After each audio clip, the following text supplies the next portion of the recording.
Listen up, get ready, I'm not gonna take no more. There's a revolution, a revelation going on in my soul.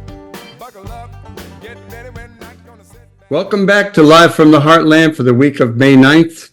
My first guest is the one and only Mike Klonsky. He is the host of Hitting Left.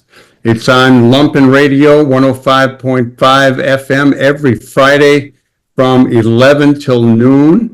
And I recently received from Mike an e-news he sends out, and the headline was Resisting the New MAGA School Curriculum.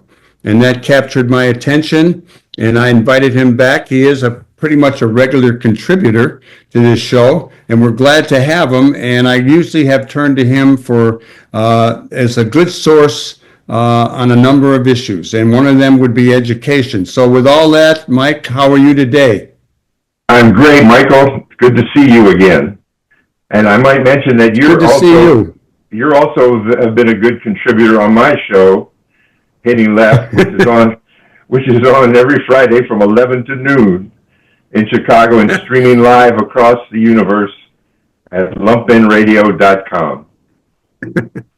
Yeah, well, that's a good thing. We both got these streaming shows and YouTubes and all that kind of thing. We can try to get the word out there to compete with the competition that may not be as progressive as our shows. Mike, when you sent that e-news out and you talked about the MAGA school curriculum, just what is the MAGA school curriculum and how are people going about resisting it? Well, I call it the MAGA school curriculum, but it really transcends the MAGAs. That it really goes back. Maybe the Republican. I wouldn't even say Republican because it really transcends partisan politics. There's a long history in this country, a history of struggle for democratic education. Which traces really back to slavery and the first wave of immigration at the turn of the last century, Jim Crow, and more recent battles against testing madness, privatization, vouchers, which both parties have had a hand in. So, of course, Trump has taken it to a new level, and I guess a better description of it might be fascist education today. And it was articulated last week. By the way, this is my field. I know you know me in other capacities, but, I got my PhD in curriculum studies here at the University of Illinois at Chicago. And I've been kind of a dualist educator for decades, and so when I see things like what's happening now in terms of Trump and the MAGAs taking over public education, really dismantling public education, starting with the Department of Education, and now overextending the role of the federal government into school districts, and and imposing on them a curriculum. Well, here I'll read. Let me quote Stephen Miller, who was one of the main fascist ideologues behind the Trump administration. He says that children will be taught to love America. Children will be taught to be patriots. Children will be taught civic values in schools that want federal taxpayer funding. So as we close the Department of Education and provide funding to states, we're going to make sure these funds are not being used to promote communist ideology. For any nation to be successful, it cannot teach children to hate themselves and hate their country. And of course, this is the white supremacist mantra. That teaching about black history or about the civil rights movement is teaching white kids to hate themselves. So that's the kind of white nationalist mentality and curriculum that goes with this fascist trend that we're seeing in government today. Mike, do you see an increase in the growth of Christian schools and of charter schools I mean, it's been a big issue here in Chicago, the privatization of our schools under first, I think, Arnie Duncan, and a number of other Democrat, people. But here in the 49th ward, we had a thing, no new charter schools. We do have one or two still. What's the status of that these days? Well, that was really a big, going back to the Bush era, and with what was called No Child Left Behind, and it went together with the attack by the Bush administration on not only on public schools, but on anything with public in the front of it, public space, and an attack on public space, which is really an attack on democratic decision making, community decision making around schools and other aspects of local government, and substituting privatization for public decision making. And that went on actually through the Obama administration, as you mentioned, Arnie Duncan, who was the former school superintendent, CEO here in Chicago, and then the Secretary of Education under Obama, who fought to close public schools, thousands of them, if their test scores were low.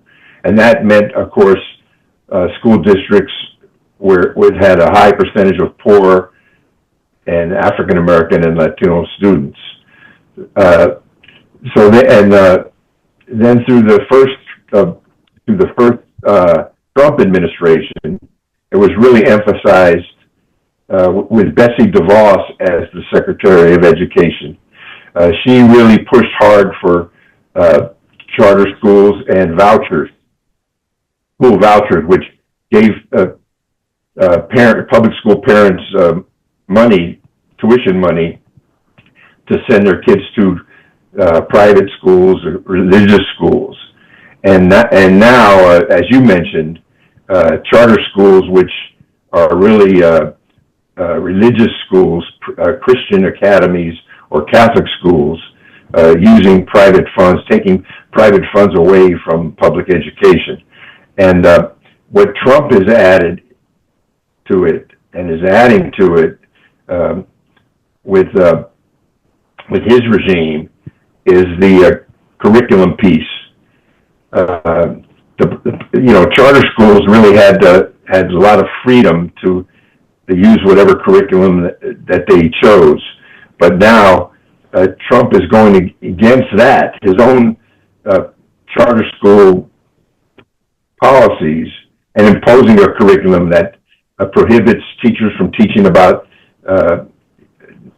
don't say gay, no mention of LGBTQ, no mention of ethnic studies have been banned.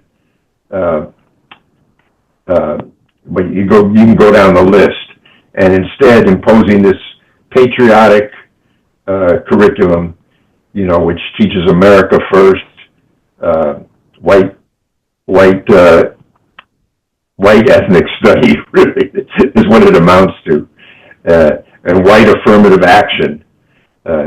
Your teachers aren't allowed to mention diversity or inclusion, or equity or equality.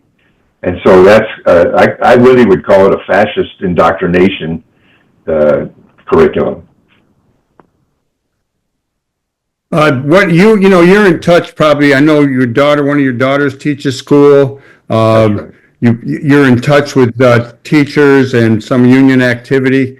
Do you have any sense of what the outcome of these new kind of regulations, these edicts being released from the president? What's the word out there these days, and how are people fighting back?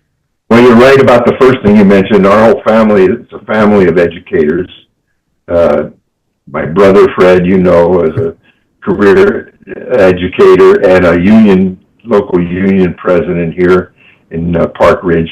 I taught mainly at the university level for many years. My daughter is still a public school teacher here in Chicago.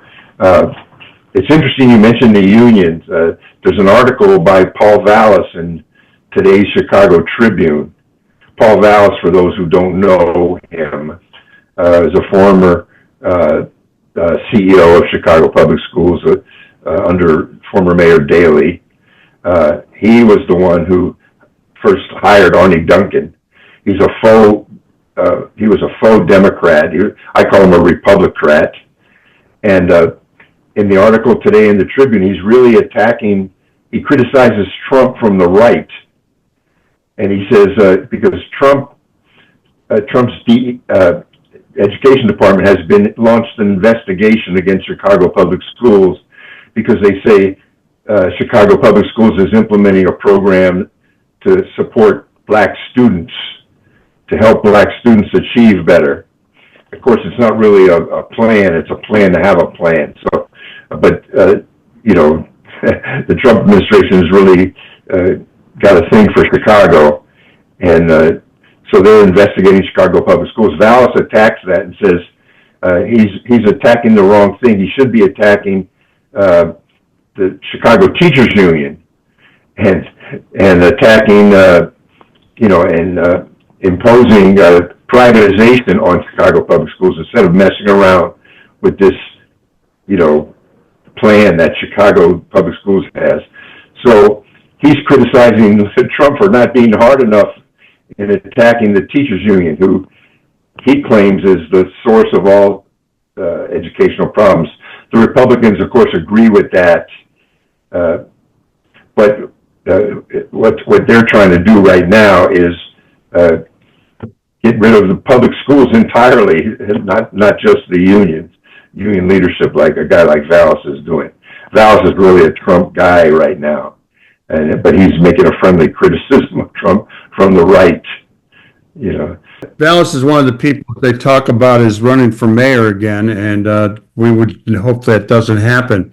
Michael, in the email I got from you, you talked about teachers under attack in various places, and you talked about historical precedents, and you talked a little bit about Germany, Spain, and Italy. And I wonder if you have some of that historical knowledge you'd like to share about what happened to teachers in those countries and with the rise of fascism in the 30s.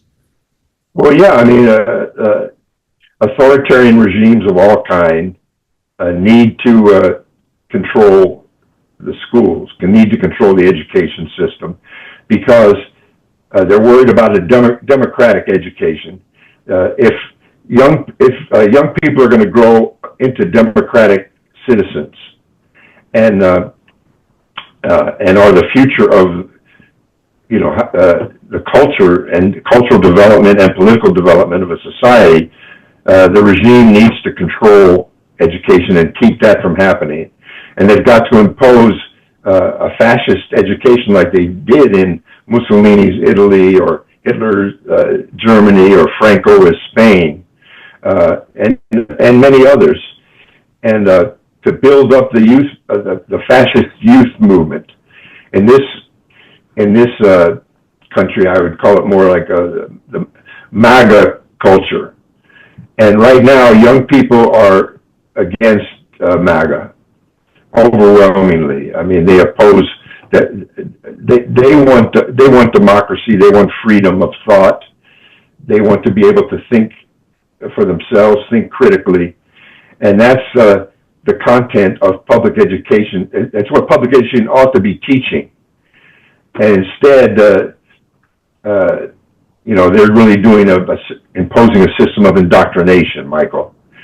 And that's antithetical to everything that the great educators of the past in this country have pushed for, like John Dewey, like Paulo Freire, like Noam Chomsky, W.E.B. Du Bois. I could go on.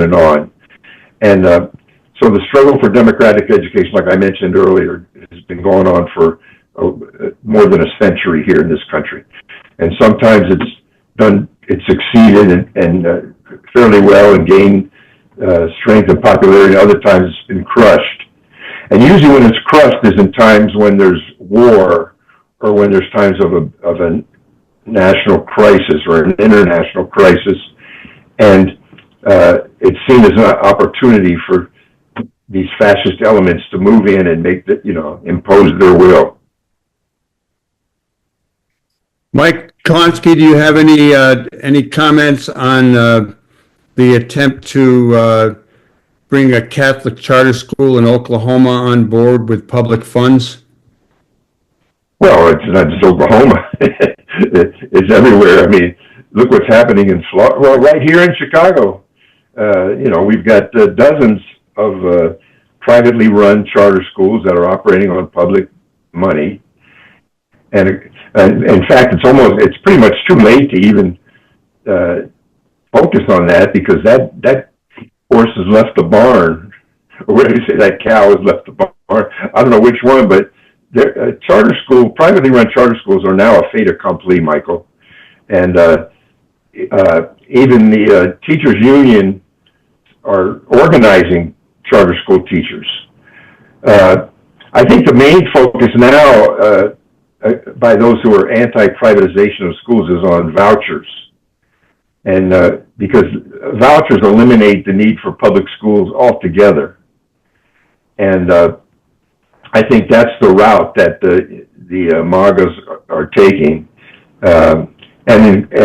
We have those here in Chicago. It was brought in by Mayor Rahm Emanuel, brought vouchers into Chicago along with the Catholic Church. He partnered with the Catholic Church to do that a few years ago, and it's very minor a factor here, but it's something to watch out for. So Chicago is still a stronghold against against MAGA education, but the federal government has a lever, which is federal funding. They're able to cut off federal funding to public schools here if their will is resisted, and that's what's going on. We have a governor and a mayor and a county board president who are fighting or resisting this imposition into Chicago and into the state of Illinois. So we got to back them on that. They got to back us, really, and we got to build this movement, this anti-Trump, anti-MAGA movement. But the thing is, Michael, you mentioned the parties. It's not enough to resist Trump, because the majority of people in the country are opposed to Trump, but we have to have a vehicle to defeat Trump, and we can't do what we did last time, which is have an election campaign run by these traditional Democrats who are conciliatory to Trump, and we've got to get some new leadership out there in the schools and in the party. I know you may not agree with me on that, but that's my take on it. And I always I love hearing what you have to say, Mike, and I want to thank you for sharing all this. And obviously, education and the attempts to curtail the democracy in education is on the rise. And obviously, there's a lot of people resisting that. We are in a battle, and we'll have you back soon for a little more discussion. I want to thank you.